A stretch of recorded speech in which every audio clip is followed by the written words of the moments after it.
Hey, it's the Redeye Stream number 132. Was there ever ethics in journalism? I think MC will tell us absolutely fucking not. I'm not sure what good old Zachary here is going to say, but we're going to try and figure that out, especially with this first story. The New York Times bombshell on their own reporter. Ali Watkins dated second potential source. I mean, go ahead, MC. Go ahead. You take over now, because Okay. I'm sure you have enough to say. This is a New York Times reporter, and her name is what's her name here? Ali Watkins. All right. And she was the one who basically was getting all these exposés as to what was going on. All right. So I'm just going to read a little bit of the article here. The New York Times published a damaging feature about its own reporter. They claim it was a damaging feature, but it's really nothing more than a CYA, because she was outed. And how was she outed? She was outed by the DOJ Inspector General's report. All right, this is where all this starts to come apart. The New York Times published a damning feature about its own reporter revealing new details of Ali Watkins' affair with the former Senate Intelligence Committee aide James A. Wolfe, in addition to a bombshell that she dated another Intelligence Committee staffer. In other words, she was basically the reporting mattress. You had some dirt, you went to her. All right, you got to sleep with her, and then you paid by giving out information, apparently. All right, so it gives a whole new meaning to prostitution when you're talking about reporters are nothing more than prostitutes. All right, earlier this month, a shock indictment revealed that prior to joining the Times, Watkins, 26, had a 3-year relationship with Wolfe, 58. Okay. Now, this is a 30-year difference. This is 32-year difference. And she had the three. If she's 26 now, that means she started dating him when she was 21, 22, 23 years old. She was just out of college. Yeah, no, that's a very good point, and I like what it says a paragraph or so down. He was handling classified intelligence reports before she was even born. I'm like, ouch. Damn. Watkins carried a 3-year relationship with Wolfe, who is 30 years her senior and has been overseeing classified information delivered by the CIA and FBI since before Watkins was born, the paper points out. Now, what does this mean? This means that this guy was one of the major leakers, all right, of classified information. Furthermore, knowing this, okay, what was happening is, what his job is he was there to ensure that when there was a classified information that was going to be going to Congress, he was the one in total control over it. He's the one who presented it. He's the one who limited access to it to only certain individuals. All right. He was the custodian of this information. And he, in that realm, was one of the biggest leakers. And people are surprised. Oh, it looks like Trump was right when he said we need to put an end to some of this leaking. And one of the people he caught was one of the biggest leakers that had probably been going on for decades. And it wouldn't surprise me, because of the DOJ report, is if Ali Watkins was presented to him for information by the New York Times. And the New York Times is trying to get ahead of this now. She was basically being sold by the New York Times to various nefarious individuals, and I'm going to call him as nefarious individuals, so that they could get leaked information. That's what this looks like to me. I guess I would like to take a chance to step in, and I agree with you that these things tend to go to the top, especially when you have information that says he's been handling classified information for more than 20 years or before she was even born. So that was for, I guess, after 10 years of working in whatever field he did, he finally got his way up to a high enough level where he could do this for a very, very long time. And the fact that the New York Times has been around for hundreds of years doesn't surprise me that they already knew the path to get their information. This stuff goes to the top, and they're just trying to get ahead of it. This kind of reminds me of what's happening in England. But hold on. Well, go on with that story that happened in England that we were talking about off screen. Oh no, this is a different one. But when V said, when going about the grooming gangs, V, the Romanian YouTuber, said that this isn't just about being afraid of racism. This corruption goes further to the top, and he was right in criticizing Sargon's incorrect assumption that it was a very shallow problem. And also, when the whistleblower made his press conference, he talked about how this was more than just a Muslim problem, it was a British problem. And I can see how this will just go beyond being a press problem and a national security problem. It will be an American problem on how our media is set up with, I forget the name of the act in the 80s and 90s that was supposed to increase competition in the realm of news, but actually did the quite the opposite. I think we're going to have to look back at that law, which is escaping the top of my head, and take another look at it. This is just one example. And you notice the DOJ in its report refused to put out the names of the agents that were basically selling information to reporters. All right. Why? Because of crap like this. There's more of this. There's a lot more of this, and it's all over. And the DOJ report focused strictly, okay, on the Clinton emails and how that stuff was getting delivered. There is leaking up and down the DOJ and the FBI in some of these agencies, all right, where they're handling this kind of classified information and they're giving it out all over the place.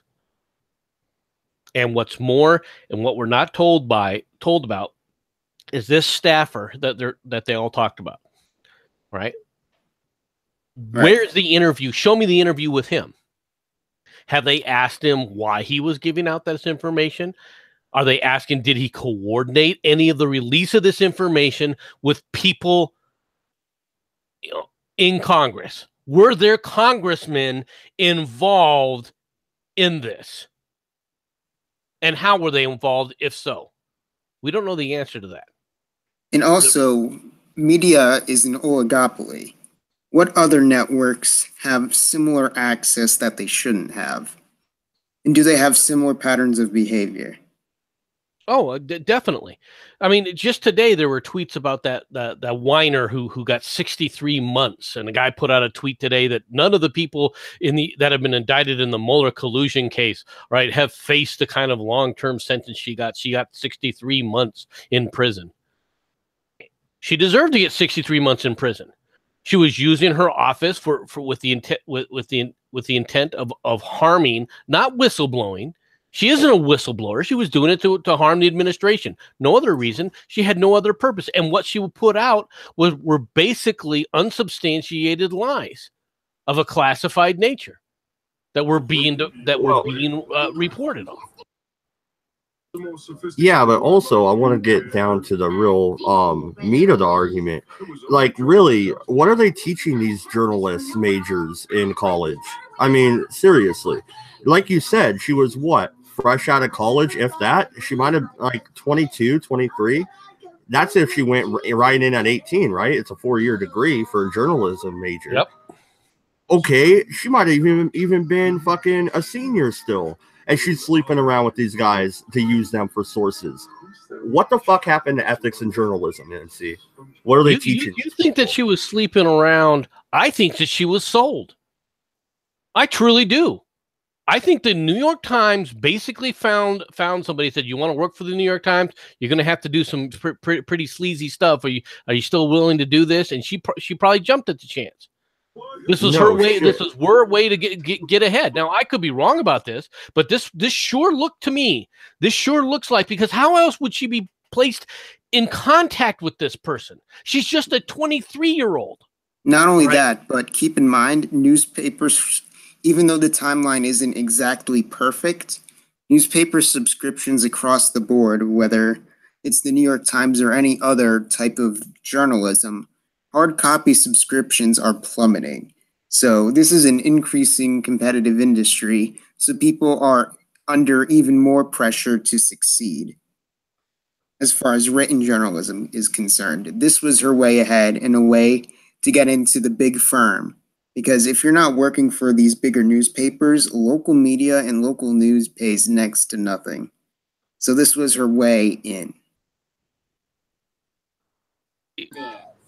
Yeah, well, that's another thing. Usually when you get a journalism major nowadays, you try to go to one of the TV networks. I mean, there's not really very many people that are striving to go be a New York Times reporter nowadays, are there? No, I'm sure there are. It's just that it becomes more competitive. That's what I'm wondering. or a dirtier job. I mean, I don't know. Maybe they were pimping her out, which that is quite the accusation at the New York Times, MC. Men accused Watkins' past employers of prostituting her for information before turning her criticism to the New York Times directly, saying it's so sexist that the newspaper is implying that a young girl regularly put out for stories. So it isn't just me. Conservative commentator Louis Mensch tweeted that the second relationship looks terrible, adding, "There's no way to wash it." And was this guy was married too, right? I'm guessing. Yeah. Now he supposedly, he got accused by his ex-wife of abuse and everything during their divorce proceedings and things, which he's denied. But of course, look, anything that happens in those kind of situations when you're having a divorce, who knows what really happened? I mean, that's the problem. Whenever there's a divorce, a spouse claiming that the other spouse is what the other spouse is doing, you can't, unless there was somebody there that can corroborate it. All right. For example, they said that there were charges against him for alleged violence, which he says included pushing, shoving, strangling, pulling her hair, spitting in her face, and breaking into her home. The charges were later dropped by prosecutors. Okay. And his lawyer is of course through his lawyer he's denied all physical abuse. Okay, so well, messy divorces are just that. They're messy divorces. Here is how bad this crap is. Sexist or not, the Times and other employers were seemingly aware that Watkins was in an intimate relationship with a potential source, but were satisfied when she promised he wasn't leaking information during pillow talk. All right, which is frowned upon in the journalism world. Bull crap. All right, I say bull crap to that. It's not frowned upon. In fact, it's expected. That's who these people are. When I talk about the press as a whole, as a group, this is what I'm talking about. You're going to try and tell us, oh, no, this is frowned upon. Where? Show me where. You just had a bunch of Me Too, quote unquote, Me Too, all right, hashtag or pound Me Too, come out after all these high-priced freaking and well-known journalists, all right, in the press, and you're going to tell me that this was frowned upon?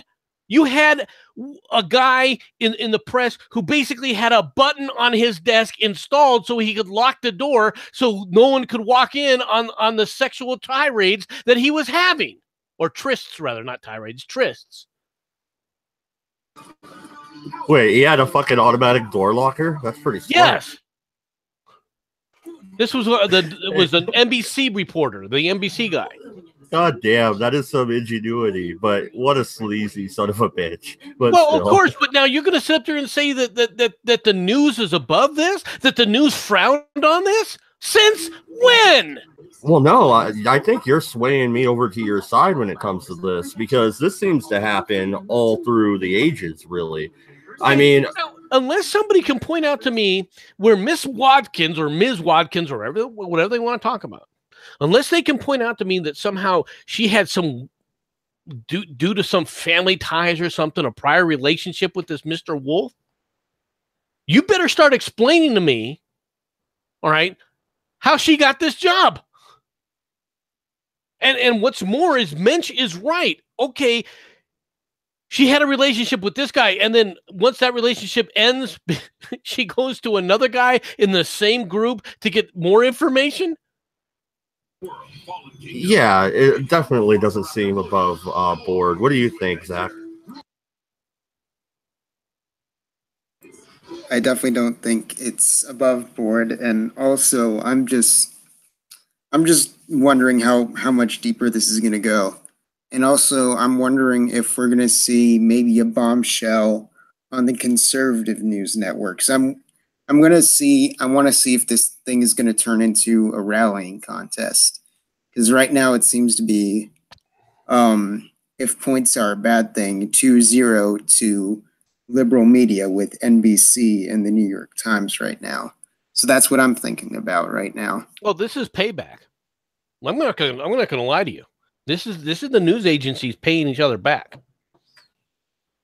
I'll bet money that this whole thing came out because somehow or another Fox News, which this report is from Fox News, right? This is payback for Bill O'Reilly. Oh, yeah, there is some backroom drama going on between these networks for sure. But payback for O'Reilly, maybe. Was it deserved? Absolutely. I'm not arguing that point. But you out one of ours, we'll out one of yours. This is why I say they're all a bunch of sleaze bags. The whole news industry, they're all a bunch of vermin. They're not honest people by nature. All right. You can talk about their ethics all you want. They have the ethics of alley cats.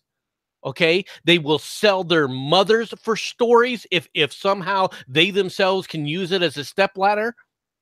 That's who these people are. That's who they've always been.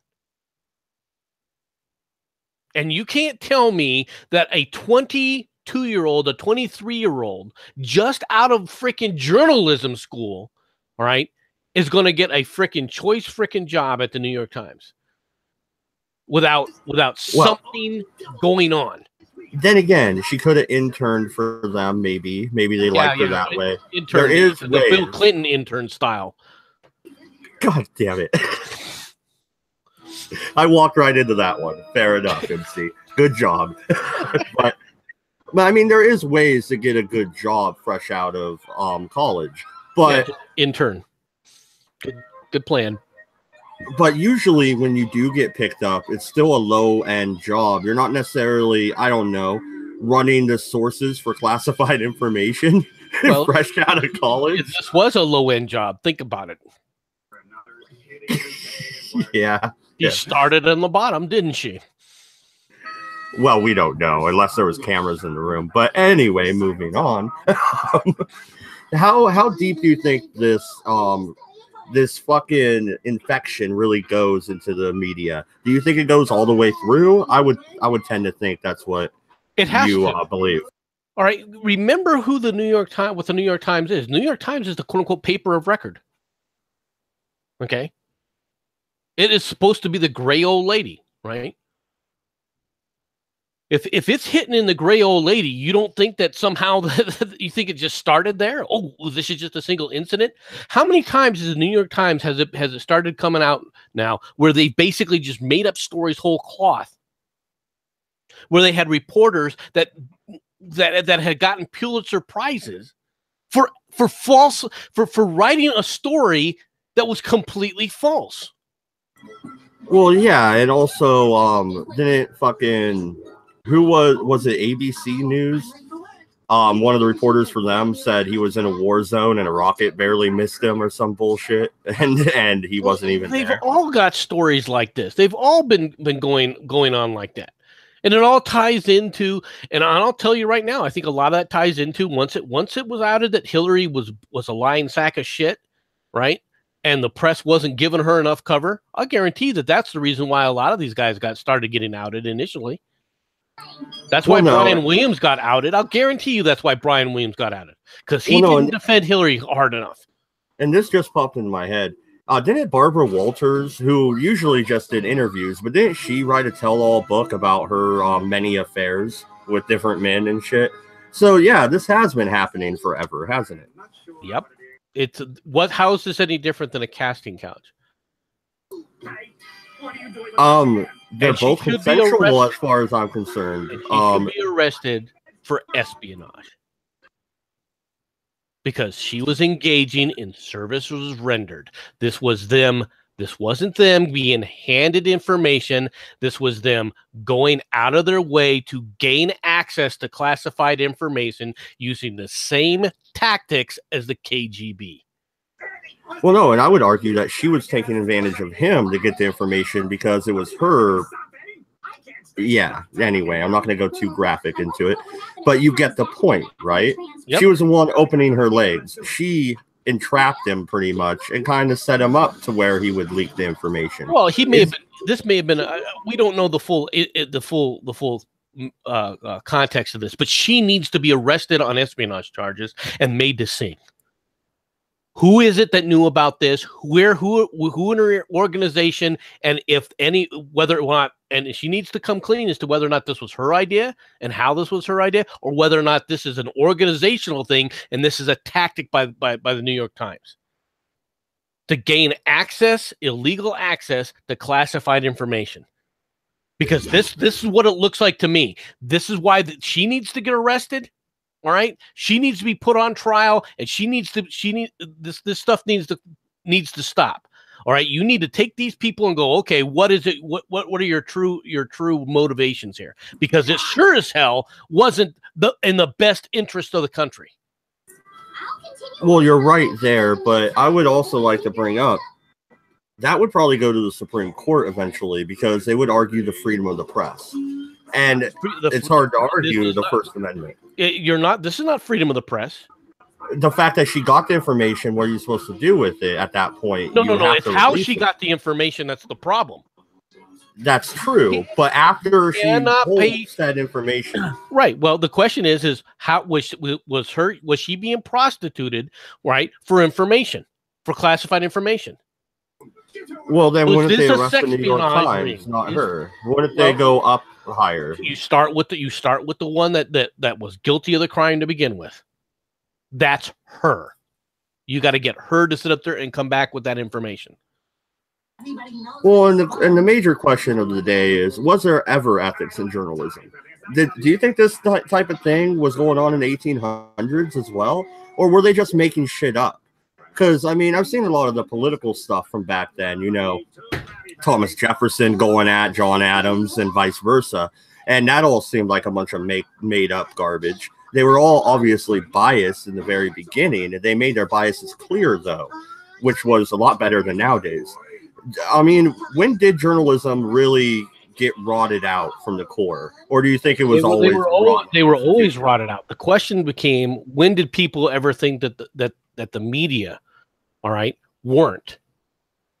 And the media did not start getting the reputation of being upstanding individuals until the people started seeing them as celebrities. Or doesn't it even go before that a little bit, like the Watergate scandal? It was the media who was hailed. I'm talking about even in the 1930s. If you take a look at the movies of the 1930s and on what they thought of reporters, they thought of them as muckrakers. They thought of them as vermin. All right, you can see it in all the things that during that time frame of what people thought of, from a societal standpoint, what they thought of reporters. But so that had to change from that attitude was carried on through that time frame. Okay, so when did it start to change? I mean, people railed against Hearst for getting us involved in the Spanish-American War, basically claiming that it was yellow journalism that got us involved in the Spanish-American War. All right, so when did it change? Well, it changed when they became news figures in TV. When you started seeing Walter Cronkite, and everyone thought that he was a great man, honest man, the most trusted man. Then they went into the most trusted name in news, and all the other things started getting applied from that standpoint. Well, and I think Walter Cronkite's the one that said, good night and good luck. I happen to steal that quote almost every show. So, I mean, yeah, I knew you were a commie lover. God damn it. No, I'm just a violent revolutionary that wants to overthrow the government and give it back to the individual. Anyway. Okay, so I mean, when it boils down to the journalism thing, do you think more people are going to be outed here in the coming weeks or months? Oh yeah, definitely. It's definitely, once again, the Pound Me Too movement is going to have an effect that many in their little cabals, right, never expected. The result is going to be many of their cherished little doyums, right, are going down the drain. You think that it's only men who are sleazy? That's only men who sit up there and do bad things? All right. This is your first instance where you're seeing a female reporter, all right, take a small hit, admittedly, all right, but it's going to get worse. Do you think that people aren't going to sit up there and go, okay, well, now's the time for me to come out with my tell-all book, right, against other people? Now, for the most part, if you take a look at like Barbara Walters and so forth, right, the hit that they generally took when people quote unquote went after them in the media, right, was they would go after Barbara Walters for being a diva, right? You know, she's intolerant, she wants things a specific way, blah blah blah, right? That's what they basically would rail against during that time frame. But do you think that they haven't been plying these kind of wares to get information? That they haven't been doing this? All right, they're somehow that they're not sexual creatures in and of themselves? No, of course they are. And are you going to see more and more of this come out? Yes, it is, and it's going to be severe. Well, I think. Do you think it's also a case of the rats escaping the sinking ship? You got people like Styx saying, you know, the mainstream media is dying. Well, maybe this is part of the death throes, is all their secrets are going to come out the light and they're going to end up killing themselves. What do you think about that? I think that he is underestimating the power of the press as it's currently instituted, as it's currently constructed. All right. Is it dying? Is it going away? It's changing. The ability, but the idea that somehow it won't change around it, all right, and can't change around it is inaccurate in my opinion. They will start competing. Right now, they are suffering to a certain degree. But to be honest, what has Styx ever really, from a press perspective, ever really done? He does what we do, right? We read a news and then we comment on the news. We're commentators. We're not reporters. We're not generating news. All right. We're commenting on the news that was generated. Right? Yeah, absolutely. People like Tim Pool, though, they are journalists. They are going out and getting the stories. Okay. And they're in alternative media. Okay. Well, take a look at Tim Pool. All right. Is Tim Pool always honest? Or did he goes out with agendas? Now, Tim Pool is better than many of them. I will be the first one to admit that. Because he's at least admitted that, yeah, he's gone to do stories with the intent to prove people wrong. All right. And it just so happened that he found out he was wrong and was willing to report it. But he's the exception of that group. He's not the rule. Yeah, absolutely. And we all have our own biases that we take into our YouTube channels, even people like Tim Pool, who try to be objective journalists. Well, they're not quite so objective when it comes to, I don't know, free speech, deplatforming, stuff like that. You know, that hits home, and they're obviously not objective when they speak on those issues. Well, it's not just that. I mean, he was going to Sweden because he didn't believe the reports or the people that were saying that there were no-go zones in Sweden. It was his opinion that he was going to go out there, and he even admitted this, to prove it wrong. And he found out that instead of proving it wrong, they were right. Okay? That these things were happening, that there were no-go zones in Sweden where he was basically not welcome because, you know, he was white. All right, and a non-Muslim. All right? So it just goes, but the fact that he was willing to sit up there and tell you that he was wrong, all right, is what's unusual. If you think that other people like him that were quote unquote classically trained, all right, are going to be as honest as him, as upright as him, you know, as forthright, you're kidding yourself. Especially, you can look at YouTube as a whole and see that people will do ridiculous things just for attention. That hasn't changed. Yeah, Suicide Force in Japan, anybody? How's it going, memes? How are you today? Any thoughts on this? I saw you in the chat, so I know you're following along a little bit. What do you think? Memes. Well, maybe he's having mic issues. Dirty fucking centrist. No, I'm kidding. I don't know if there ever really was ethics in journalism, and it's rather laughable that that's one of the courses you have to take for your degree, and then they turn around and, I don't know, lay on their back for a story. Or, well, I don't see men actually sleeping around for a story, though, do you? I see them as maybe having affairs and being sleazeballs, but sleeping with some chick just for a story, I don't see that happening. You don't think that a guy would sleep with a chick for a story? I haven't seen any proof of it.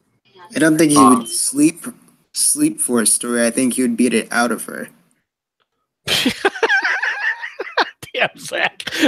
No, I'm serious. Like, when men are trying to get information, they use a different tactic. That's all I'm saying. Especially when it comes to torture and gangs. Think of, like, movies. Granted, they're not accurate, I'm sure, but men use different tactics when they're trying to get information. So they're sleazy. Each gender is equally sleazy. But I think when it comes to the goal, different tactics are used.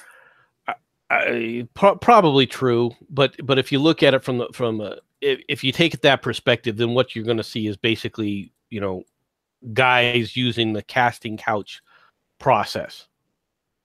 All right, from a story standpoint. Okay, they would apply pressure. It wouldn't surprise me if, especially if for some reason they had power of saying, well, you either sleep with me or I out this story on your husband or your girlfriend or your boyfriend or whatever. I can see things like that happening. All right. To get a story is a different matter. All right. But to spike a story, I can definitely see them in a position where they use that kind of a tactic to spike a story, or to say, give me dirt on XYZ, or I'm gonna report about ABC. Yeah, blackmail. Yes. Well, that's illegal. So, yeah, what she was doing, memes. Oh, that sounds like crap then. So is what Allie Watkins was doing. It was illegal. Now, whether or not they actually go after her, well, we'll see. They should. She should be pulled up on espionage charges. Well, what was the particular? Was it classified information? Yes. Oh. And that was not given to her. Well, what was given to her is in debate. Well, what are we debating? Sexual favors for stories. But we don't know. No. Well, I hate to be a party pooper, but I heard MC railing on there for a while against the media, and I just have to pop in to say #not all. And there are some still upstanding journalists out there. It's just. Oh, really? Well, could you tell me who they are?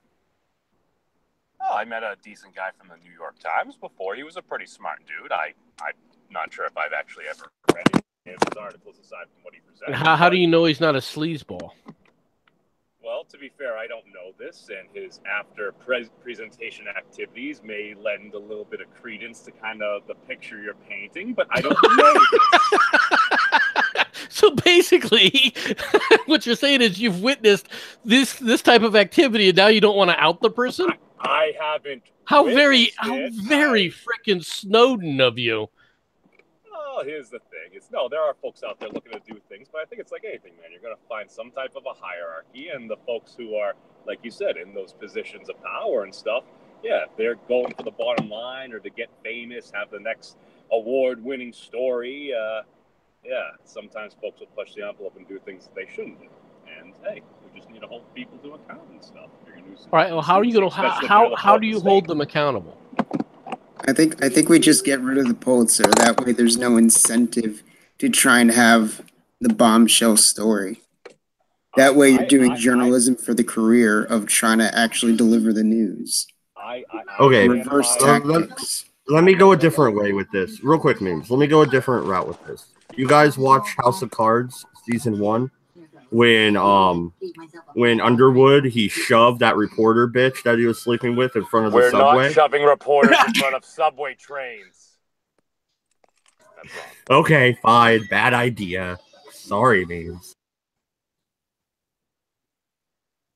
Well, You guys realize that G. Gordon Liddy basically said that he went to Nixon during the whole thing with Nixon, and he said, we could make some of these reporters disappear. Just give us the word. And he said, no, we're not doing that kind of stuff. Really? Even Tricky Dick wouldn't fucking shove a reporter in front of a subway. Damn. That is a comment that basically was being said by G. Gordon Liddy. Now, who knows how true it is? I mean, no politician would ever make an offhand comment that could be interpreted incorrectly. No, I don't think it was interpreted incorrectly, unless he meant for the reporters to disappear, because he said no. Someone else brought it up on his staff. It wouldn't surprise me if there are people within his office that were willing to do that, though. These are people from a different era in a different time, and people don't understand this. All right, who had a different view of right and wrong, and they had a very harsh view toward reporters, especially slimy reporters. All right, that in their opinions were harming the country, especially the Washington Post at the time. Well, the Washington Post, has to be in the middle of all the bullshit. It's there in D.C. Yeah, but when your stated goal is to out every CIA agent's name that you can possibly get that's in the Soviet Union, you have people that are for all intents and purposes disloyal to the country. Yeah, no, and as I said before, even at the very beginning, all these newspapers all had their own bias. So I'm not doubting that there were communist-leaning newspapers. I'm just doubting that they really had the ability to get their hands on the names of all these operatives. And if they did have that ability, well, the CIA needed to, I don't know, get better security. You see how well they all work and what they do in D.C. I mean, look what's been reported these last couple days. Look how all this stuff is coming down. Yeah, no, if you want to segue into another story, go right ahead, MC. Sounds good to me. We've kind of beat journalism thing to death for 40 minutes. Okay, we'll go into this one then. Let me play my little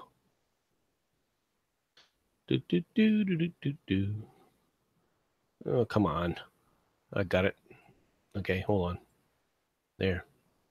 Now I should be able to do it.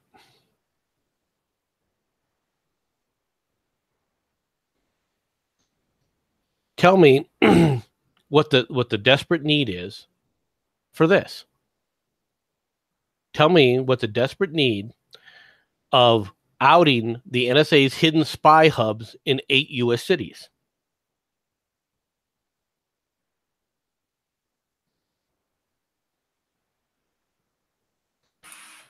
To make it harder for the NSA to do its job? The secrets are hidden behind fortified walls in cities across the United States, inside towers, windowless skyscrapers, and fortress-like concrete structures that were built to withstand earthquakes and even nuclear attacks. Thousands of people pass by the buildings each day and rarely give them a second glance because their function is not publicly known. They are an integral part of the world's largest telecommunications networks, and they are also linked to a controversial NSA surveillance program. Atlanta, Chicago, Dallas, Los Angeles, New York City, San Francisco, Seattle, Washington, D.C. In each of these cities, The Intercept has identified an AT&T facility containing networking equipment that transport large quantities of internet traffic across the United States and the world. A body of evidence, including classified NSA documents, public records, interviews with several former AT&T employees, indicates that the buildings are central to an NSA spying initiative that has for years monitored billions of emails, phone calls, and online chats passing through across U.S. territory. Now, later on, they actually, if you read this document, all right, they actually sit up there and go into here. They're giving you the frickin' street names of the buildings. Now, you tell me what the frickin' national need for that is. For us to go all Fight Club and get rid of those servers, I mean, we would never do anything like that. These aren't servers. These are frickin' nodes. These are basically hubs where traffic has traffic points that can be utilized on how the internet works. This is actually a map. You want to know the truth of the matter? This is actually a map of going, these are the buildings to drop if we want to cripple the internet in the United States. That's a very good point. I was just thinking that as I was looking at that little diagram you had up. Yeah, that's exactly what that is.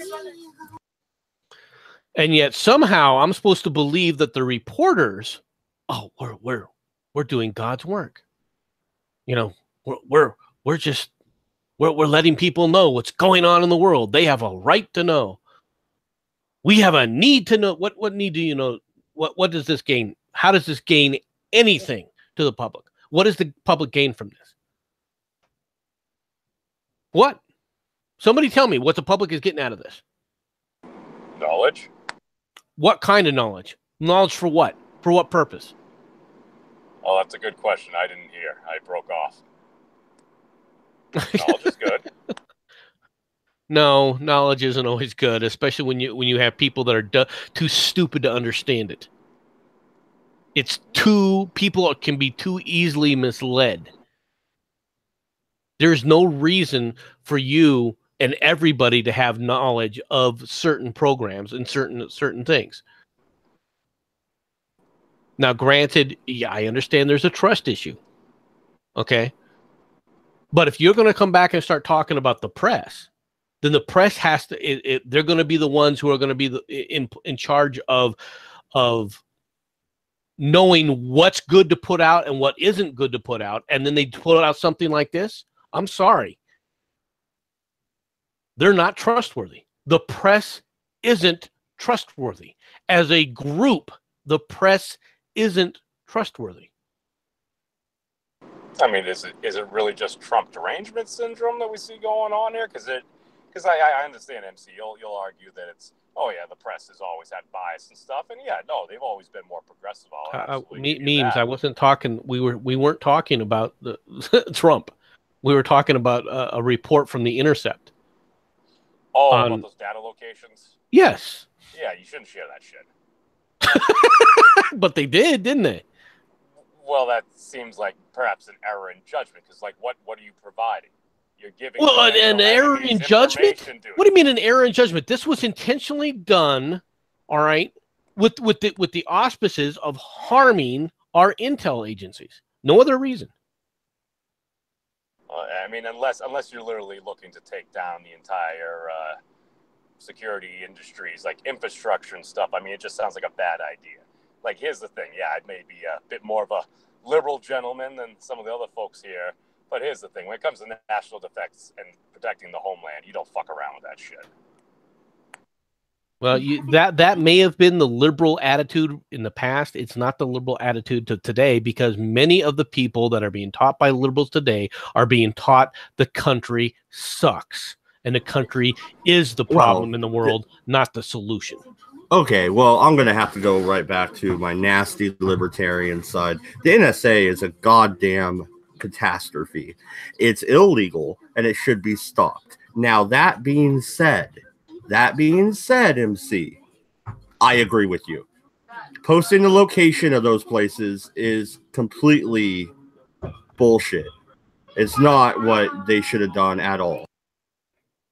So why did they do it? Because they don't like President Trump. No, I don't think it's because they care about President Trump. I think they did it to hurt the country. Because President Trump's in charge of the country? No, they would have done it whether President Trump was in charge of the country or not. These are people who hate the country. Well, 8 years is not a long time. And trust me, there are so many checks and balances. There's only so much Trump can do. It goes way beyond the executive branch of government. Well, okay. That's what I'm trying to say. I'm agreeing with you, MC. No, I agree. I understand that. But here's another problem that I have with people. All right, now let me pull this up here. Give me a couple of seconds here while I look for this. Go on, Mad Dodge. I know you want to say something. No, actually, I was talking to my son who was unloading the car. My wife just got home. But no, I can't say enough how the NSA is a bunch of garbage. And they're monitoring chat rooms. That's what that said as well. I mean, it really is a bunch of bullshit and an infringement on our privacy, which we do have the right to privacy. But once again, posting that map and showing, oh, if you take down this address, and this one, you'll probably drop the whole goddamn internet. That's not good. That is completely fucking bullshit. See, you look at it. You look at the NSA, and you think the NSA targets you, and which is completely in error. Not that you'll ever believe me. No. Our metadata and everything we're doing, it's all legally stored as whenever you. No, that's a different. That is a different issue. Yeah. Storage of information is a completely different issue, and that should have been stopped, and technically, theoretically, was. If that program is still going on, then that needs to be outed. Well, that'd be why they... Yeah, all those big companies, they have, we abide by all state and federal regulations, which is the nudge, nudge, wink, wink of, yeah, that's why I'm always like, hi, NSA, FBI, you can watch my porn, it's okay. They don't like midget porn memes. I'm just saying. Hey, Bridget the Midget was only once. God damn it, dude. Here's my problem. We have a thing today where the Supreme Court upholds the travel ban, all right, in a 5-4 decision, all right, on immigration. All right? Everybody screamed about Trump's selection of Gorsuch on the bench. Everybody was screaming about the president doing this. Not one individual in the press, not CNN, the group that I just showed you, all right, not MSNBC, not Fox News, none of them went and said, you know what? The only reason the president can do this is because Congress gave him the power. Not one. Not one of the people mentioned that the reason the Trump administration has that ability is that it was given to him, not by the Constitution, but by Congress. The people's representatives gave the office of the presidency this power. Not one. People are that easily distracted and misled. Well, no, and Obama had a pen and a phone, and the media didn't give a shit about all the executive orders he wrote. But, man, Donald Trump just puts a halt on immigration for a short time to figure it out how we're going to allow some refugees in, which is what he stated. And they have a fucking conniption and take it all the way to the Supreme Court and then proceed to lose. Well, they lost because of a 5-4 decision. And it was a good thing they did lose, because you don't realize what that other decision would have meant. What that other decision would have meant was, whenever a president, any ruling that came that a president tried to do, would go in front of a court, and they would look in the past of whatever that person said or didn't say to find some kind of reason to overturn what they didn't like. They weren't even ruling on the law. The justices said, well, this shows bias, so therefore he couldn't do it. There's nothing in the law that says he can't do it because he's biased. They didn't care about the law. They were going to overturn a ruling. Kagan, what's her name? Frickin' Ginsburg and her ilk, they were all willing to go against the president strictly because they said, well, because he tweeted this or tweeted that, or he said this and said that. Can you imagine what that would do on any decision ever done by any president ever going forward? That they would be subject to frickin' judicial review of their entire past statements as a collective? That's insane. Yeah, I tend to agree with you. That is insanity. And we were 5-4 away from that. That's how bad the justice system has rotted in this country. Well, that's why we need a couple justices to meet the Reaper. And need people to get off their asses and start to realize that the people's representatives were meant to be the power in the country. Who has oversight of the judicial branch? Congress does. Congress needs to start doing their job instead of just taking a paycheck and whining whenever somebody does something they don't like. Or 10 people, well, go harass this person because, you know, they're part of the group I don't like, so you need to collectively get in their face. Congress thinks that that's their job rather than doing the law, being the people's representatives. You elect these people, folks. These are people that are representing you. If you want to be a nation ruled by laws, then by God, you'd better start demanding that these laws be followed and people adhering to these laws. If you don't want to rule by, if you want to be ruled by people of whatever stripe, if you don't want to have any voice, if you just want to be ruled from a bench or ruled from the presidency, just keep going along with what you're doing. My point with this whole thing with the immigration issue is Congress could have sit up there and wrote that law any way they so wanted. They didn't have to give the president the power to do any of that. They could have sit up there and said, no, immigration is our responsibility, and this is how immigration will be done. And they could have passed it through Congress. Instead, they passed a law that gave the president the ability to do all this stuff and then whine about it. Well, no, this is where I actually completely agree with you. Congress and the Senate haven't been doing their fucking job in a goddamn long time. It's to declare war, not allow the president to just willy-nilly fucking wield war powers. It's their job to set a budget and balance it. It's their job to handle the immigration issue because they are the people's representatives, just like you said. Well, then tell me Me why and you might disagree on a lot, MC. We disagree on a lot, but this, I think we totally agree on. Well, but this goes back to your comment about Sticks and comment about Tim Pool and everything else. Okay, Tim. Okay, Sticks. Okay, H.A. Goodman. Who's at fault for this? Why are we in this situation? How come you guys aren't calling on Congress to fix this? Where is it? You take a look at the structure. You bitch about the president or the president, previous president, or the current president, and his quote unquote policies are not his policies. Now there are policies that the executive branch has authority on. All right, it's laid out in the Constitution. For example, when you start talking about foreign affairs, dealing with North Korea, some of that stuff, yeah, that is in the power of the presidency. If you're talking about laying on taxes and things like that, that's the power of the purse. That's strictly supposed to be in a legislative branch. If they've turned over that power to a president to determine, however, This is the result.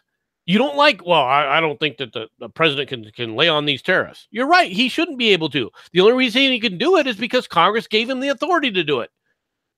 Instead of bitching about it, instead of whining about it, why aren't you haranguing Congress, your representatives in Congress, the three that you should know, all right?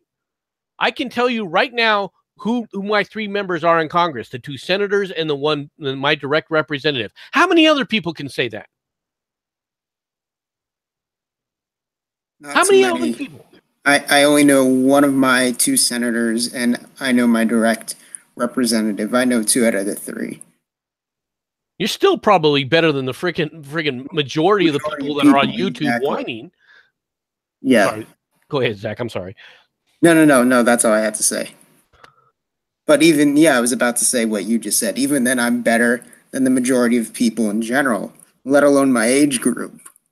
Oh, my age group! Holy shit! And who's supposedly going to be calling these people out? Who's supposedly holding these people accountable?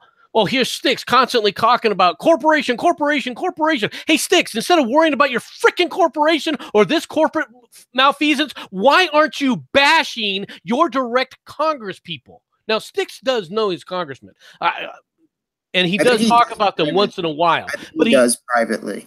But he doesn't focus on them from the standpoint of his show and saying, look, Congress has to get off their ass. No, I think he did that about immigration. I don't think you're giving as much benefit of the doubt with that. Well, no, and MC, okay, I'm not the size of Styx's channel, but I have over 1,000 subscribers. Should I be railing against Oregon politics all day long? One, I'm in a deeply blue state. They're not going to listen to me anyway. And two, I don't think anybody gives a shit about Oregon. No, that's why you should be Styx ended his railing Vermont. against people's ignorance about how the structure of the system functions in order to get it to start to work. Otherwise, what you're going to see is something that I said about immigration in my earlier live stream, right? Which is, if this immigration shit continues the way it is, what you're going to see happen is you will see at some point in time Trump order the military into Mexico to put a stop to it. Sure, he can't sit up there and have the because of the Posse Comitatus Act, he can't have the military, all right, acting as police agencies and enforcing U.S. laws. He can't do that. But what he can do is he can order them across the border and say, put a stop to anybody coming into the country. And there's not a damn thing any of you guys can do about it. Well, no, I want to elaborate a little bit on the immigration issue. Because that might be what needs to happen. And I don't like that. As a libertarian, it kind of hurts me to say that we might have to intervene in Mexico. But the man running for president of Mexico right now and has a lead in the election has openly stated that everybody should flood the border. We're not going to listen. He didn't quite say that they should flood the border. He said they all have the right, though, to come to the United States if they think their circumstances would be better in the United States. That's bullshit. And who are you to be the president of fucking Mexico at that point? Who the fuck are you? Why don't you fucking try helping your own country out, you piece of fucking shit? Because sorry about helping your own countries out down there, and you can see it in all the Latin American countries, is they look at how can I sit up there and make it for myself. No, it's because they went through peace what they lost through war. They want California, New Mexico, and Arizona. They don't give a shit about that. The Mexican president doesn't give a rat's ass about that or even his own people. He only cares about what he can freaking gain for himself. He's another commie socialist who sits up there and says, as long as I get mine, I don't care what you get. They talk out of both sides of their mouths like they always have. Yeah, but you really think they don't care about that? Look at the demographics in the West. I mean, hell, dude, you live in Arizona. Okay. I mean, how long until you're outnumbered 10-1? How long until it's a Mexican culture, not an American one? That's a problem. I'm not going to deny that, but it isn't. It won't go to Mexico, and the guy isn't doing it because he wants to take it over. He's looking at it from the standpoint of good. As long as they're not here, that's that much less of a problem for me. There's that much less of a strain on my welfare state. If I get these people to go to the north, all right, then I don't have to worry about their health insurance. I don't have to sit up there and worry about schooling them. I don't have to worry about feeding them or clothing them or anything else, because as a socialist with a command and control economy, if I'm constantly getting rid of the poorest group, that's a strain of resources that I don't have to worry about. Well, no, what they do need to worry about is the fucking violent Brain cartels. drain. They need to worry about the brain drain if they're going to do that. Granted, Do you think he cares getting about rid his of pressure. people? No. See, there's the problem. Yeah, they should worry about it if they really cared, but they don't care about the people. It's all pablum. It's no different than what I call the Democrats Party as it exists right now. Now, I know a lot of people go, "Oh, he's just talking about the Democrats again." No, I'm talking about a group of people who are in control of the Democrat Party right now, who run it. And whether people like it or not, all right, people say, well, when you talk about the left as if they're a monolithic bloc, you want to know why? Because that's how they vote, especially in the Senate. Okay, so you can't look at them and say that they don't vote as a monolithic bloc. You have plenty of quote unquote rhinos in the Republican Party, both in the Senate and in the House. You see it all the time. You can name them off the top of your list. 2 of them are my senators, Flake and frickin' McCain. True, and the problem is, he still hasn't retired. Democrat, I try and vote for those rhinos that actually are, well, liberal to be, for heck's sake, and they get smacked in the primaries. And you can see that with the Democratic primary for senator in my state. Our crook Bob Menendez swept the floor against Lisa McCormick. Granted, it didn't help that she's a flip-flopped Republican, but you literally could have put me in there and I probably could have had a better chance of winning. Well, yeah. Well, no, it's just like the governor of Oregon, former governor Kitzhopper got fired for, funny, ethics charges. You know, his wife was doing some shady deals and stuff, but they don't elect the Republican governor. They don't even elect the Libertarian. Nope, they stick with the Democrat Party. You know, he passed the torch on to the next fucker, and they're probably doing the same bullshit. And you wouldn't have this. We wouldn't be in this situation right now if it wasn't for the press, where the press basically does 2 things. They give cover for Congress. They do not constantly berate people and say, look, if you got an issue, your representatives are so-and-so. They used to do this once upon a time. Before the advent of television, they did it all the time. All right, they would point out, this is your representative in this district. This is your representative here. If you don't like it, write them. Do this. All right, the press constantly in the papers would tell you who to write to, and they would give you the names, and it would give you the address to write to start these kind of campaigns. Whether they were on the left or on the right, this is what papers used to do. But once they became celebrities, once these vermin became celebrities, they no longer care about the Congress anymore. Now they're all enamored with frickin' as much consolidation of power as possible. I've never disagreed that there's a problem with consolidation of power under the presidency or under the judiciary, but the block for that was always supposed to be the people's representatives. And instead of focusing on that, everybody still to this day focuses on the presidency and focuses on the frickin' the judiciary. What does SCOTUS say today? Nobody focuses on Congress to do their damn job. Nobody. And that's my rant for today. The rest of the time I'll be nice and calm, quiet, cool, collected. Sure. Well, I agree with MC. The numbers speak for themselves as far as turnouts go. Depending on what year, whether we're voting for state or local representatives or something that doesn't involve the executive branch, our turnout plummets. The numbers speak for themselves. I think MC is right. And the media culture of not telling you who to write doesn't help. Well, no, and that's what's kind of nice, though, in a way, about the midterms, is people like Austin Peterson in Missouri. They have a chance to win. Like, he's leading in most polls. That motherfucker might fucking win. And he was running for the Libertarian candidacy for president last time around. He lost to what is Aleppo Johnson, but he flip-flopped. He went Republican and he ran in Missouri, and yeah, it's looking pretty good for him so far. But with a higher turnout, you would have more Democrats voting, and even if he won the primary, he might not beat Claire. So there's that with the lower voter turnout. Not necessarily. I think with higher turnout, you just get more partisan people, not necessarily more Democrat or more Republican. You need people more involved in what the politics are at the legislative levels. They have to start believing in the structure of how the government functions if they want to see change. Whether they want a leftist change or a rightist change or whatever you want to think about. All right. If you're going to have change, it has to go through Congress.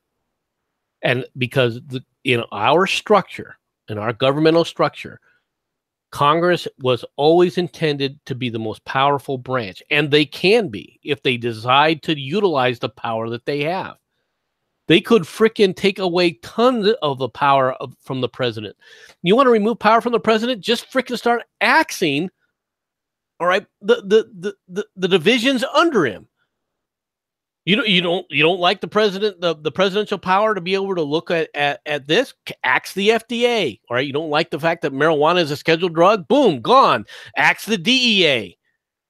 They were created by Congress. They can be removed by Congress. You want to remove all these powers and levers that the president has? It's real freaking simple. You vote it away. And no, there's nothing that says they can't do that. So why don't they? Why aren't they looking out for the people? Because then they'd have to do their jobs. That's why. They'd actually have to start working and working for that millions of dollars that where every one of these congressmen is a millionaire now. All right. Not to mention their pension. Not to mention their pension they get for being a civil servant. Ugh. You shouldn't get a pension for being a civil servant. Yeah, I think you're right about that too. But geez, just their pension alone makes me want to puke. All right, there's plenty of other things here in the Redeye, Mad Dodge. What's your next story you want to talk about? Well, I don't even have to pull the story up. It's a good little intermission. So soccer really sucks. Women's soccer sucks even fucking worse. I saw the story yesterday of a kangaroo was so bored it ran out on the field in Australia and put the game to a halt. What do you guys think? Do kangaroo lives matter? It would have been interesting to see if the kangaroo actually attacked somebody.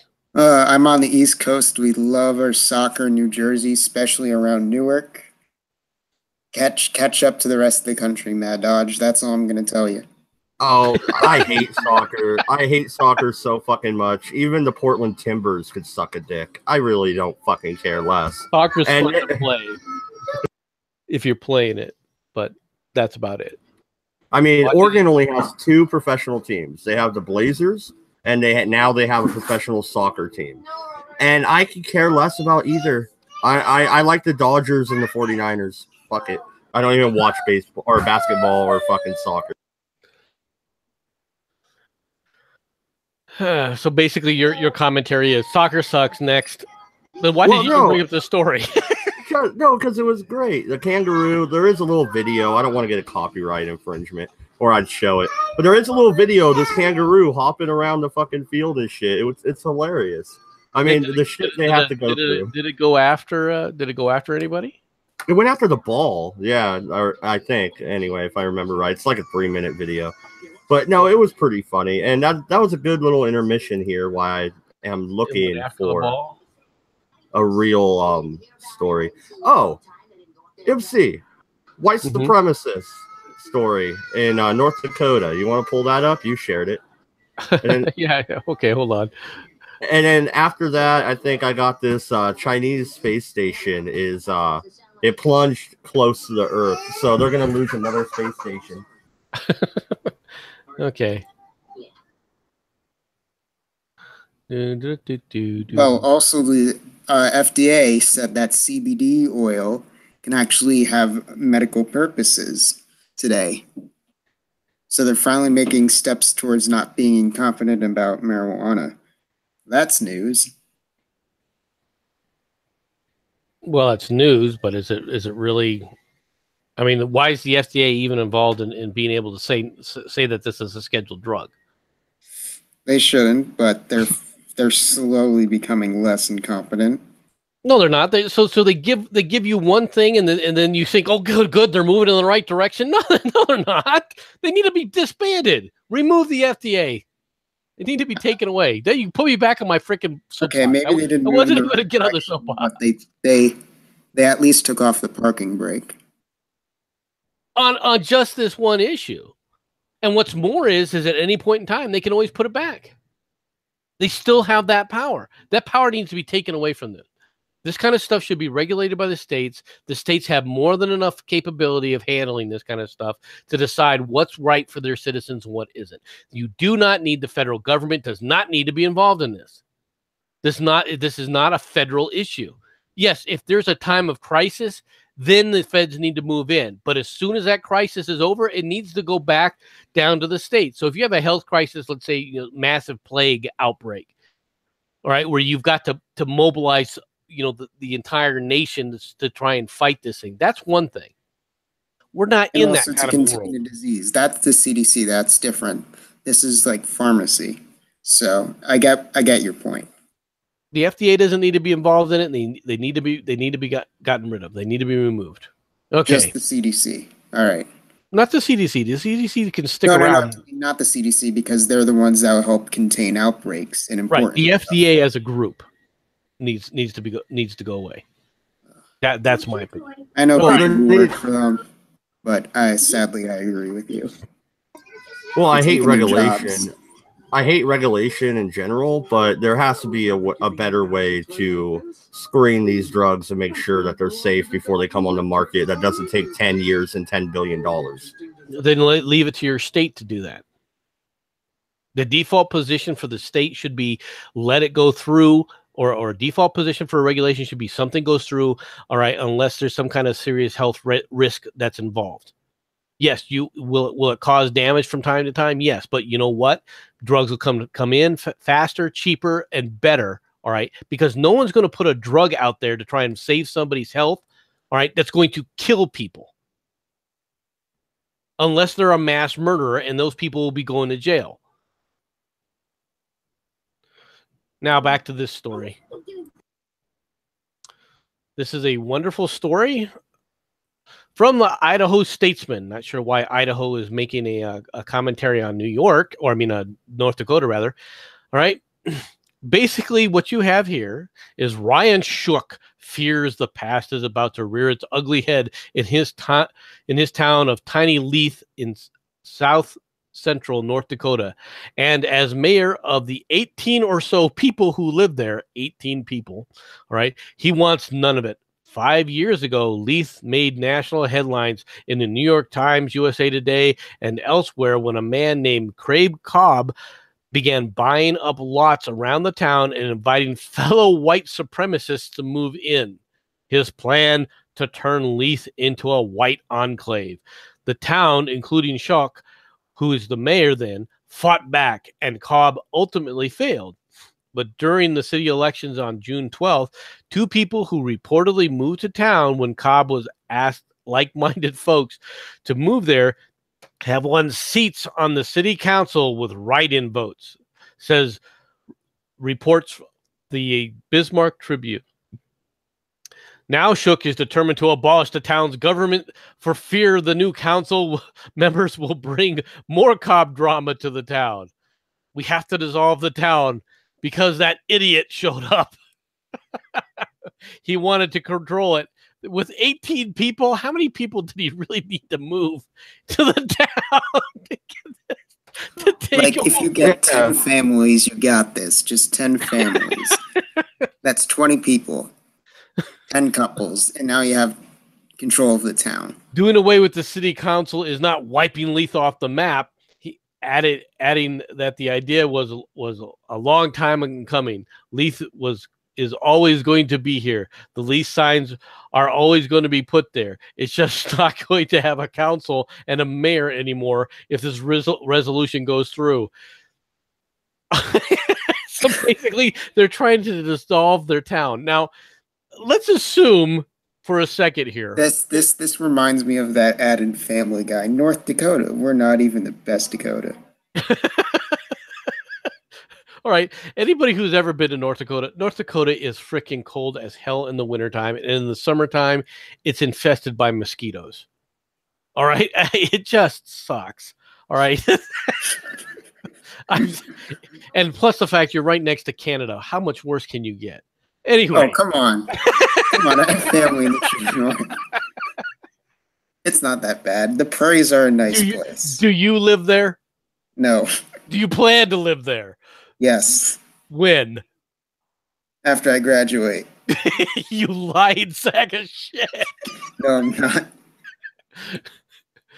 Okay, so can they just dissolve the town? I mean, I guess there's only 18 people. Well, sure, what do they have to do? Burn down the post office and then bam, it's no longer a town?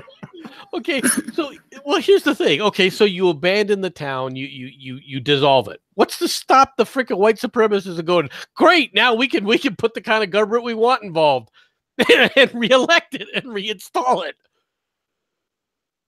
What's to prevent that?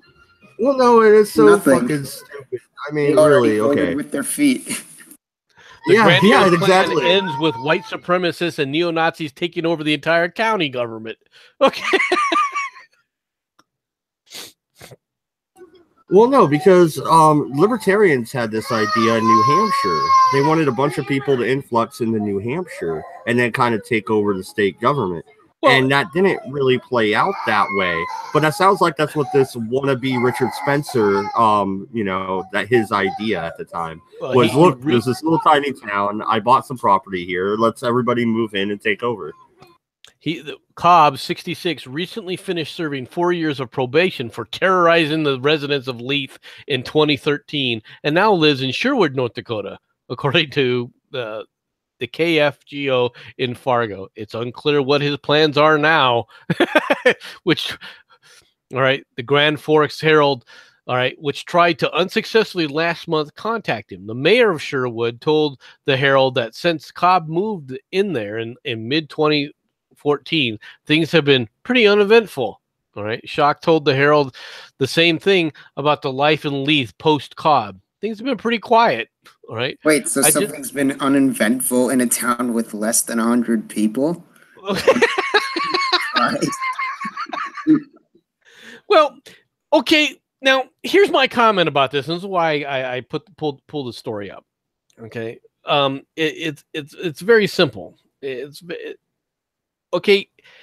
If a white supremacist can do this, don't you think 30 or 40 families from urban Chicago can't move on over, right, and take over their own area?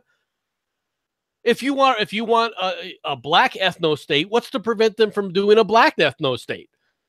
All right, we're going to create our own little black ethno enclave in North Dakota. There's not the same thing could happen, right? So okay, get on with the point. I don't see the difference. Both are equally bad.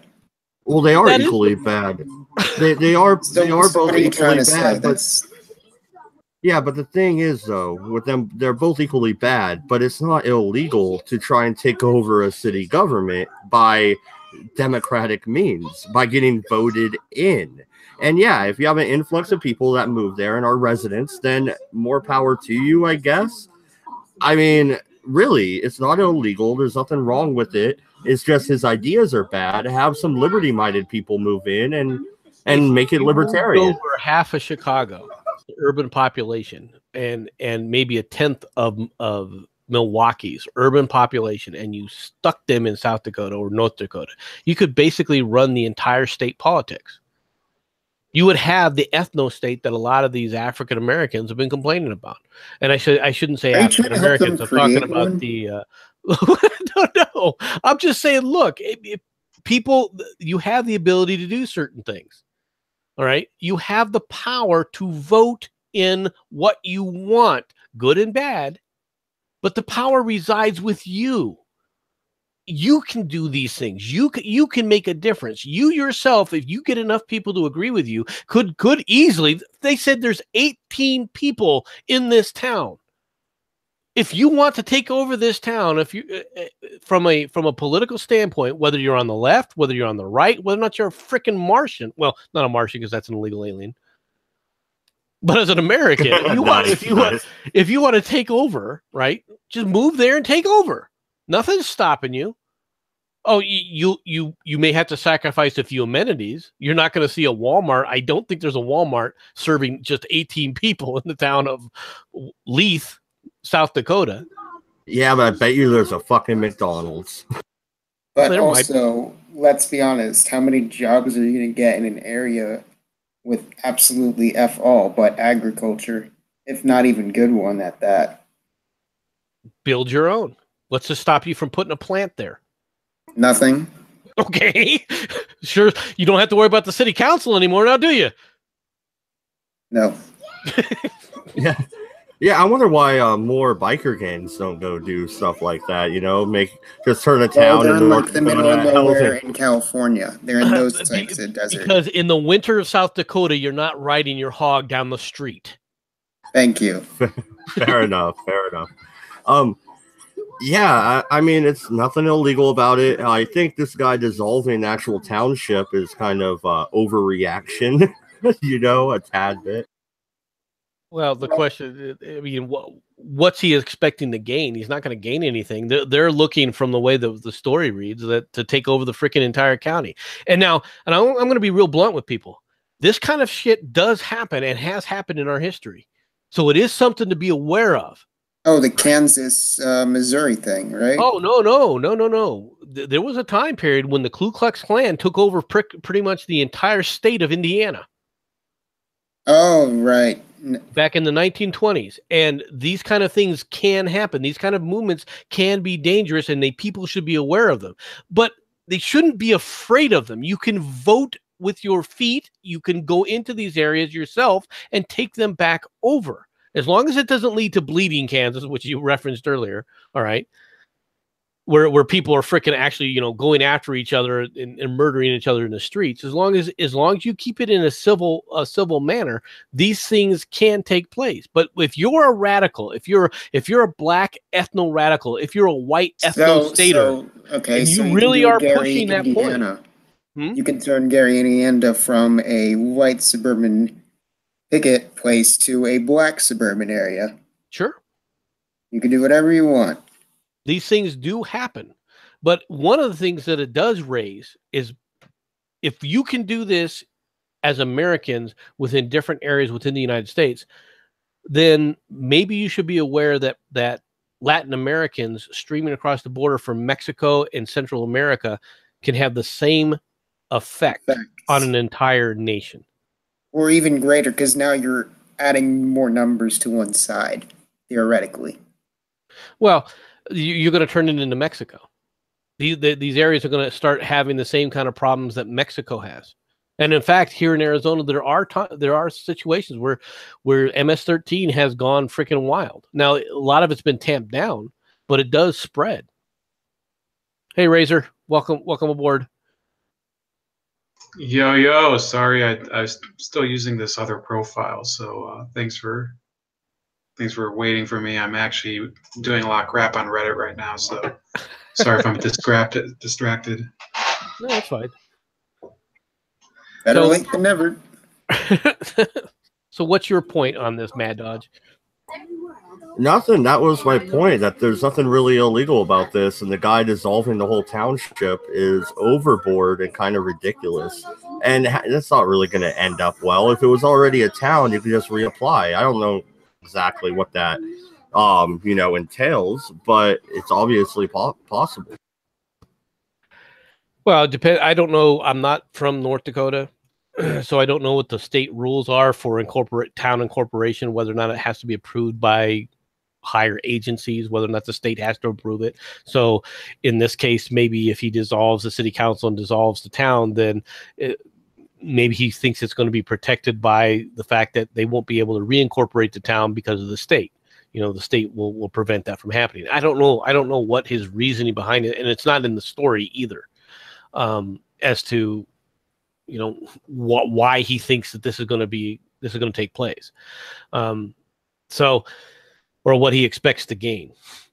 But I mean, I can understand why people don't like the opinions of other people. You know, if you got a true racist next to you, right? Do you really want them to create a racist enclave around there? No, I don't. I don't want to see a racist enclave near me. All right. Does that mean that all the people that are racist are horrible individuals? No, but then again, I don't necessarily want people that, especially in small town America, all right, where I grew up in a small town, there was always a look at outsiders who moved in with, you know, they were always suspicious of them, at least initially. Normally it would take a year or two before the town would warm up to somebody who just recently moved into the area, right? But that's fine, all right. I mean, that's just small town. That's just small town America. That's what the small towns are like. Small town mentality. You know everyone on your street. You know every car, and you like familiarity. Yes, both good and bad. True. Right, but at the same time, I mean, can things like this happen? Can these? Is this a legitimate danger? I don't know if this guy's a danger to anybody, but if he was terrorizing people, if he was going out of his way to threaten people on the street where it looks like he was convicted of some kind of terroristic type of activity, right, where he was at least threatening people, whether it was legitimate or not, somebody along the line said, okay, you know, he went through the justice system and said he was terrorizing people.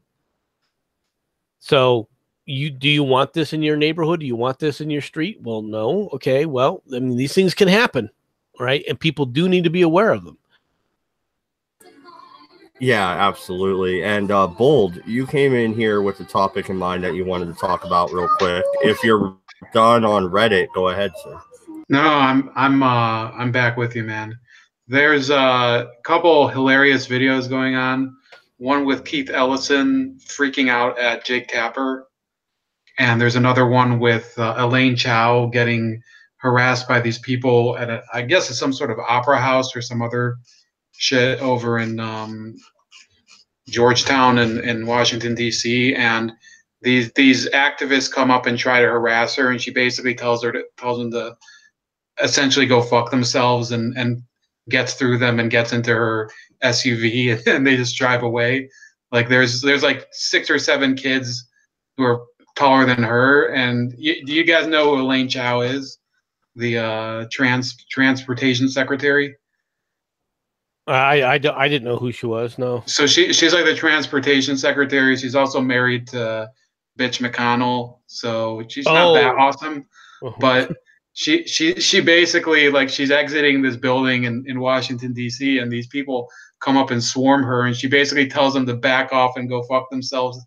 Not in so many words, but she just goes right through them and into her vehicle and just leaves. It's hilarious. What were they harassing her about? Because it's the same thing as they're doing with all these other officials. They're just going up to them anywhere they find them in public and, you know, screaming at them. If she's the transportation secretary, then she's part of the Trump administration. Yeah, they're going up to probably, like, Elaine Chao. I'll be honest with you, I've never really cared, because I think she worked under Bush too, and you know, I think she basically will just do a job, whoever gives her the job. So it's not like I think she's an amazing person or something, but it is pretty badass that, you know, I'll try to show it on screen, even though you can't hear it. 1 second. So this guy, he posts on his Twitter, and you just see them getting closer to Elaine Chao, and she's in this like sky blue smock or whatever, you know, outfit, and she doesn't even back down. She just says, "Get out of the way, I'm going away." She's like, do you guys see that? Yeah. Points a finger right in their faces. She has like more balls than any of the other people in the friggin' government.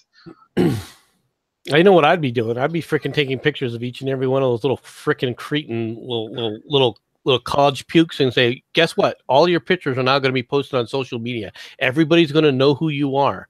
Good luck getting a job in the future.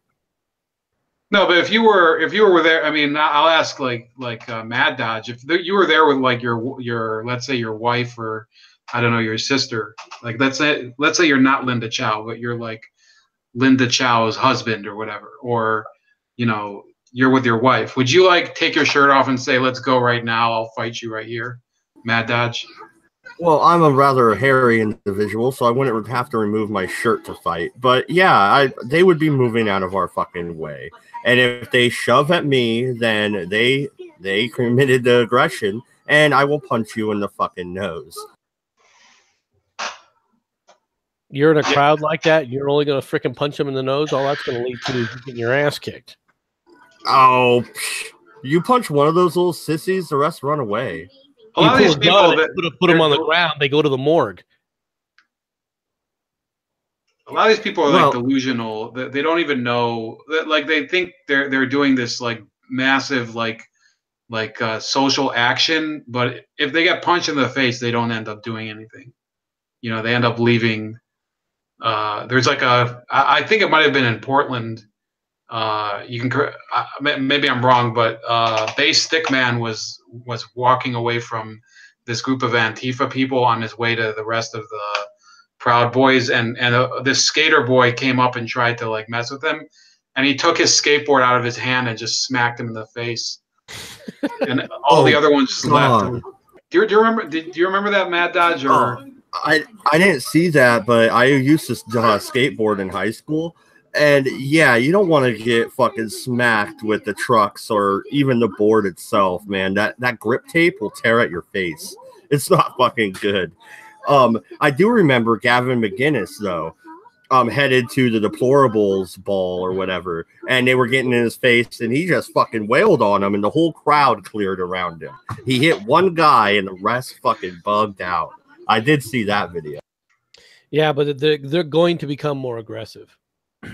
I know. Yeah, but the proportion of the ones that are actual street fighters within these groups is not quite as many as they'd like you to believe. A lot of them are, you know, they're basically people who, you know, they might as well be, you know, doing customer service over at Radio Shack or something. That's which is why my initial thing, the first thing I do is start making sure I took pictures of each and every one of them that were making a comment, because I would be posting their names all through social media. Yeah, but what if they went and they started getting in the face of your let's say it was either your wife or your sister or whatever? Like I said, then you defend, but the reason you do that is so you can out these people. Because a lot of these people, when they get outed and their families start to see it, they start realizing there's repercussions for their activities. I think watching that video wouldn't have been a surprise if they wouldn't have backed off. I think Elaine Chow would have slapped one of them in the fucking face or kicked them in the balls. It would have been hilarious. She would have been the next nominee for like Supreme Court or something for Trump. He'd be like, yeah, you get a permanent job forever. I don't give a fuck. You're cooler than most of these other friends that I appointed. Well, I would say that it sounds like the McConnell has his wife has more balls than he does. Oh, for sure. That guy's like useless. I don't know how corrupt she is. She's probably just as corrupt as he is, but it sounds like she wears the pants in the family. Yeah, I mean, like I said, she worked for George Bush too, so it's not. I mean, but everybody has their moments, you know. She's certainly not going to run away in an airport like Bernie Sanders did. Well, you know, I am kind of surprised. We're almost at the end of June here, going into July. And, you know, the whole Antifa summer thing is never really taken off. Do you think they're going to get back at it, or are they going to wait for winter when it's cooler for them to mob around the fucking big cities? They're not in college. Where does Antifa breed? I know. I'm just bringing up Antifa in general because last summer, even by this time, there was already shit going on in Portland and all over the place. That's not happening this year. I think their movement is starting to fade. A lot of them were arrested. Yeah, I will admit that a lot of protesters got arrested in Portland. I will give the police credit for that. It took people getting harmed before they did it, but at least they started cracking down. It took bullets flying before they did it, but at least they finally started cracking down. Well, no, the thing is with Portland, it is a very liberal city, but the police don't fuck around. They have a large population of drug addicts, mainly tweakers and heroin users and homeless people. They have to put up with a lot of bullshit on a nightly basis. And Portland in the state of Oregon has the highest gang violence of any other city by far. There's not really a gang presence in the rest of Oregon like there is in Portland. There's even a skinhead presence in Portland. So the police there, they don't fuck around. Which is a good thing. So what's your other story, Razor? Oh, the other one was Keith Ellison on just like going ballistic on CNN. So and that one's not worth. It's not worth playing because you don't have any volume. But that's okay. Tell everybody who Keith Ellison is. Okay, Keith Ellison. I've done a lot of stories for him. I've written on the Hard News Network webpage because I have a series I call Farrakhan Feminism, which everybody should believe in because it lets you do anything you want. But in any case, Keith Ellison is a congressman from Minneapolis, and I think he's also running for attorney general now in Minnesota. And he's also the deputy chairman of the DNC. So he's been involved with the Nation of Islam back before he was in Congress.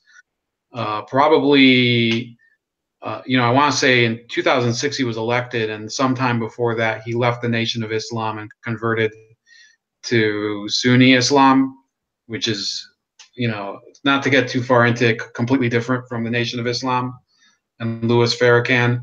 So he was on TV today complaining about the Supreme Court ruling on the travel ban.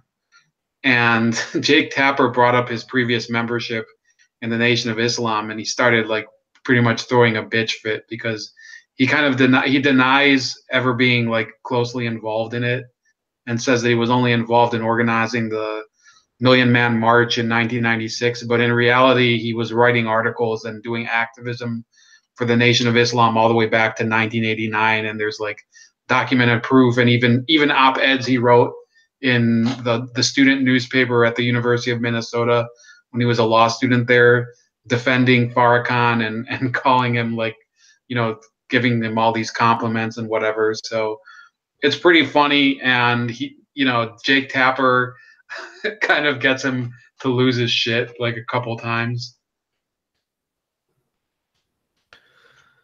And this is the one of the bright shining new stars, young stars for the Democrat Party. Well, I think that Keith Ellison is going to be, if this moment begins to like really be shown like publicly, like very often, is going to kill his career in the Democratic Party because not because the Democrats have a problem with Louis Farrakhan, but because he actually stabbed the progressives in the back when he accepted the deputy chairmanship. So I don't know how close you guys follow actual politics within the DNC, but do you guys remember the DNC chairmanship race? Mm-hmm. So, the Bernie Sanders wing was really hoping that Keith Ellison would get the job. And then Barack Obama, if you remember, inserted Tom Perez into the race, who had never held elective office before. And he has like the charisma of, like a block of Gouda cheese. So he had Tom Perez get into the race just to keep Keith Ellison from winning because, the idea, I don't know if it was because of the Nation of Islam thing and because a lot of the, they didn't want to alienate AIPAC or something, who, by the way, I'm not a fan of AIPAC, if you guys are wondering, but, for different reasons than they would be. But in any case, they torpedoed his candidacy. So they basically gave him, like a loser's lunch. They said, hey, we'll give you the deputy chairmanship, which is a made up position with virtually no authority. But I guess you draw a salary from the DNC and you get to pretend that, like you have a nice nice stick to wave around and pretend it's a king's scepter and something like that. And basically he's been the DNC's bitch since basically last year. And instead of actually doing anything to help the DNC clean its image up among progressives, which, you know, it might as well do, because otherwise nobody's going to vote for them. They basically continue to hurt the party's democratic transparency and you know, shit on like the more grassroots candidates. You know, you see like in California, for example, in the story I've been covering, for example, I don't know if Mad Dodge remembers, but I exposed those people that were smeared by Rachel Maddow, the Bernie voters, that basically the DNC and some of the Hillary super PACs are still smearing Bernie voters. So Keith Ellison hasn't done anything about it. Like, he's basically been a huge disappointment. So his whole future depends on him being able to remain, you know, like the establishment's you know, piss bucket boy. And you know, if he explodes on CNN and like you see at the end, he's really like bent out of shape about it. Like the camera, like Jake Tapper's like wrapping it up, and he's basically like ready to like motorboat the camera. So you know, he had a bad day. You know, they should play that song at the end of the segment. You know. If you had a bad day. Yeah. You had a bad day. Camera don't lie. That's pretty harsh. Yes, I found another story for you today, Mad Dodge. All right. It'll probably be the last one. We're approaching the 2-hour mark, and my kids are starting to scream. They got up from their naps, so this will probably be the last one. But go ahead, sir. Woman uses machete to force ex-boyfriend to have sex. Holy shit! Let's see her picture again. She's right here. She doesn't look that upset. A woman at Great Falls, Montana, because there's always lots going on in Great Falls, Montana. A woman used a machete to force her ex-boyfriend to strip naked and have sex with her. Samantha Mears, 19, broke into her ex's home where he wasn't home, confronted him with a weapon when he returned. So she basically broke into his house and waited for him, right? She told the man to get in bed and remove his clothes. Mears then climbed on top of the unidentified ex-boyfriend and had sex. During the encounter, Mears bit the man in the arm and continued to engage despite his protesting. Okay. The man told police he feared for his safety due to the fact that Mears was holding a machete. He was able to escape after secretly calling 911 and backing out of the bedroom. Before he left the home, the man was able to take photos of Mears with the weapon in her hand that he turned over to the police. Mears was charged with aggravated burglary and assault with a weapon. Wait, but not rape? Wait a fucking minute, Me Too people. What? Come on. Okay, it is a good question. I mean, I do agree with you that this could be a rape incident. But my question is, she's 19 years old. With the machete, she's climbing on top of you. At that point right there, she's in contact with you. You couldn't take away the knife? Oh, I see where you're going there. Maybe there was something in the back of his head was like, oh, this is kind of hot. I mean, I'm not saying that, but what guy goes out, is threatened with a knife, takes pictures of her with the knife, and in this case, the machete, all right, and doesn't physically say, no, this is mine, we're done with this. I mean, this is what this is what goes for masculinity in Great Falls, Montana. Yeah, he probably should have been able to take the weapon from her for sure. Although if it was the other way around, yeah, men are stronger than women. I get that. But if a man broke into his ex-girlfriend's house, hid there with a goddamn machete, waited until she got home, told her to get on the bed and strip, and then proceeded to rape her, he would be getting, first-degree rape, breaking and entering, assault with a deadly weapon, fucking, who knows what else. She bit the man on the arm. Okay, this sounds kind of odd. That's all I could say. Yeah, when she's biting him on the arm, he can't reach up and grab the machete. The machete is pretty unwieldy. You could kind of knock that out of someone's hand, Well, like if you've got the machete at the person's neck, right, and you're holding them down with that, I can see that it being kind of effective that way to a point. But at the point where she's like banging, bouncing on top of you, you would think at some point he would be able to go, no, the knife is mine. Yeah, I don't even know if you want to touch on this one, but if you want to, go ahead. Yeah, I mean, who knows? I mean, if he had steak sauce on his arm, as is wont to happen in Montana, you can't really fault her. I mean, am I being culturally insensitive? She basted him before she bounced on top of him. Is that what you're saying? Something like that. I mean, I don't know what. I apologize. I don't remember what the cause was. Does it say why it got started? No, she broke into his home, waited for him, and then demanded he have sex with her. That's the whole story. Well, I mean, there's certain... get in the bedroom and get the clothes off and get on the bed.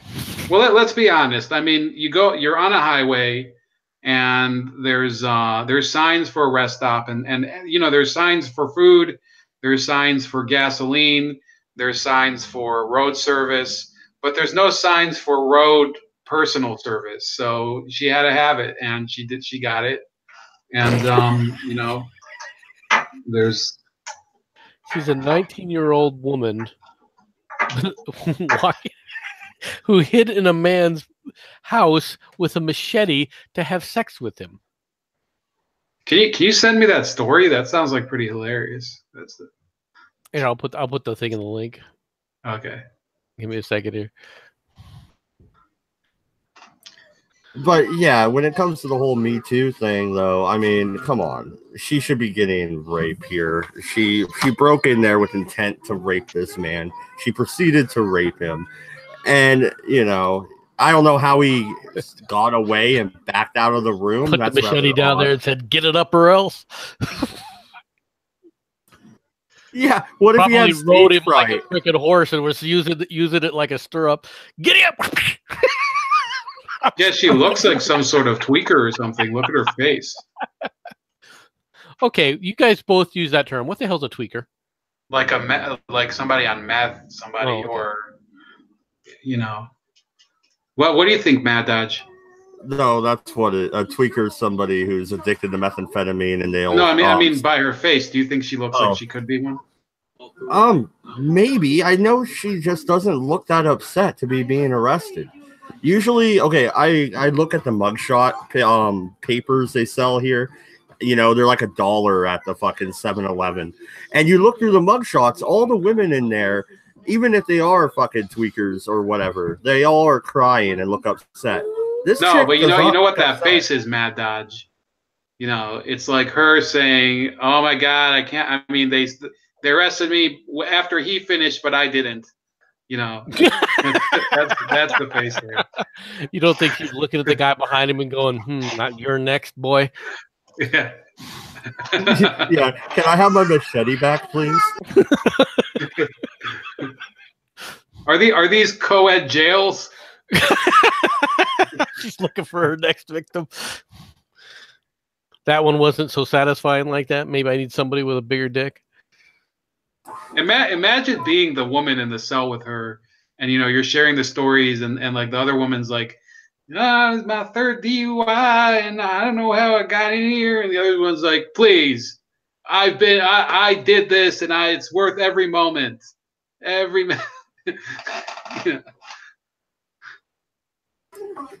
Oh God, that's great. I have a vampire story that we'll save for tomorrow. It's rather funny as well, and it kind of fits in with biting of the arm.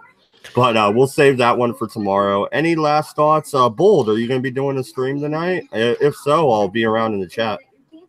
I actually don't know yet. I might do one tomorrow night with Carlos, possibly. So that might be more Venezuela themed, but we'll see. Actually, I don't remember what the specific topic was, but oh yeah. I might want I might do one tomorrow night, kind of breaking down a Jimmy Dore episode recently with concerning Venezuela. So I don't know about tonight though. Okay, yeah, and everybody who's watching and will watch later, his channel is Bold Like a Leopard. You should check it out. He's drastically undersubbed in my humble opinion. MC, you did a stream earlier today, right? You want to plug your channel real quick? Oh, I just do just commentary and streams on news articles that catch my fancy, or if some historical thing to try and correct some of the revisionism that goes on. So that's basically all I do on my channel. I have been working recently with OBS. I'm trying to figure out how all that works, so maybe my content will improve a little bit. Instead of just doing live streams, I'll actually start doing some uploads. All right, awesome. Thank you, everybody, for watching. This has been the Redeye Stream, number 132. Was there ever ethics in journalism? I'm pretty sure we decided there wasn't. Good night, everybody, and good fucking luck.